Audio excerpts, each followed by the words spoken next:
கரூர்ல ஒரு முப்பெரும் விழா நடந்திருக்கிறது. அது முப்பெரும் விழாவா முற்றிலும் பொய்கள் விழாவான்னு எனக்கு தெரியல. ஏதோ மத்திய அரசு கொடுமைப்படுத்தி கொண்டிருப்பதை போலவும், தமிழகத்தில் உரிமைகள் எல்லாம் பறிபோய் கொண்டிருப்பதை போலவும், தமிழகத்திற்கு இவர்கள் தான் இந்த உரிமையை வாங்கி கொடுப்பதற்காக போராடி கொண்டிருப்பதை போலவும் ஒரு மாய தோற்றத்தை முதல்வர் ஸ்டாலின் ஏற்படுத்தி இருக்கிறார். இது வன்மையாக கண்டிக்கத்தக்கது. ஆனா நீங்க உள்ளாட்சி தேர்தல்களை நடத்தினீங்களா? ஆக மக்களின் உரிமையை, கிராமத்து மக்களின் உரிமையை திராவிட முன்னேற்ற கழகம் பறித்து கொண்டிருக்கிறது. இவங்க மாநில உரிமையை பற்றி பேசிக் கொண்டிருக்கிறார்கள். அது மட்டுமல்ல, ஏதாவது அடக்குமுறையா திணிப்புகள் நடைபெறுகிறதா? என்ன திணிப்பு, என்ன அடக்குமுறை நடைபெற்றுக் கொண்டிருக்கிறது?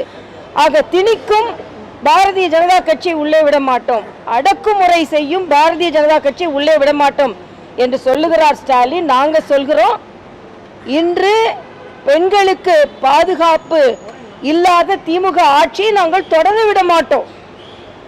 ஊழல் மலிந்திருக்கின்ற திமுக ஆட்சியை நாங்கள் தொடர விட மாட்டோம்.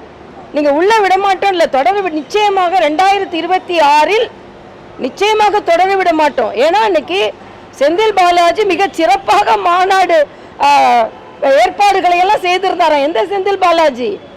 சிறைக்குள்ள இருக்க வேண்டிய செந்தில் பாலாஜியே அப்படியே பெருமை மிக நான் கேட்கிறேன், எதுக்கு அதே செந்தில் பாலாஜி மீது நீங்கள் வழக்கு தொடர்ந்தீர்கள் என்பதற்கு நீங்கள் பதில் கூற முடியுமா? ஆக நீங்க செய்த, அதாவது எல்லாத்தோட 23 வயது இளைஞனாக இருக்கும் பொழுது நான் அவசர நிலையை எதிர்த்து போராடினேன். யார் கொண்டு வந்த அவசர நிலை?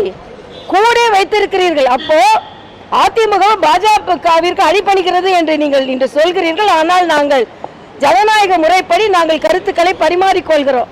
எந்த அடிப்படையில் காங்கிரசிற்கு நீங்க இன்னைக்கு சொல்றீங்க 23 வயசுல நான் என்னை சிறைப்படுத்திய இதற்கு எதிராக நான் போராடியேன், அந்த காங்கிரஸ் கூட தான் உட்கார்ந்துருக்கீங்க நீங்க. அப்ப காங்கிரசுக்கு அடிமைப்பட்டு இருக்கிறீர்கள் நீங்கள் என்பதை என்னால சொல்ல முடியும். அதே மாதிரி கம்யூனிஸ்டுகள், தொழிலாளர்களின் நலனை அரசு பாதுகாக்கவில்லை என்றால் நாங்க உடனே போராடுவோமா? அடிபணிந்து கொண்டு ஏன் கூட்டணியிலிருந்து வெளியே வருவோம் என்று சொல்லுகின்ற துணிச்சல் சண்முகத்துக்கு இருக்குதா? போராடுறேன்னா எல்லாரும் மாதிரி நீங்களும் போராடுவீங்களா? அப்புறம் ஆளுங்கட்சிக்கு கூட்டணியா இருக்கிறீர்கள். ஆக ஒரு அப்பட்டமான பொய் பிரச்சாரம் நேற்று நடந்திருக்கிறது. மக்கள் அதை நன்றாக உணர்ந்திருக்கிறார்கள் என்பதுதான் எனது கருத்து. பிளே ஸ்டோர் மற்றும் ஆப் ஸ்டோரில் இருந்து பாலிமர் செயலியை QR கோடு மூலம் பதிவிறக்கம் செய்யுங்கள். செய்திகளை உடனுக்குடன் பெறுங்கள்.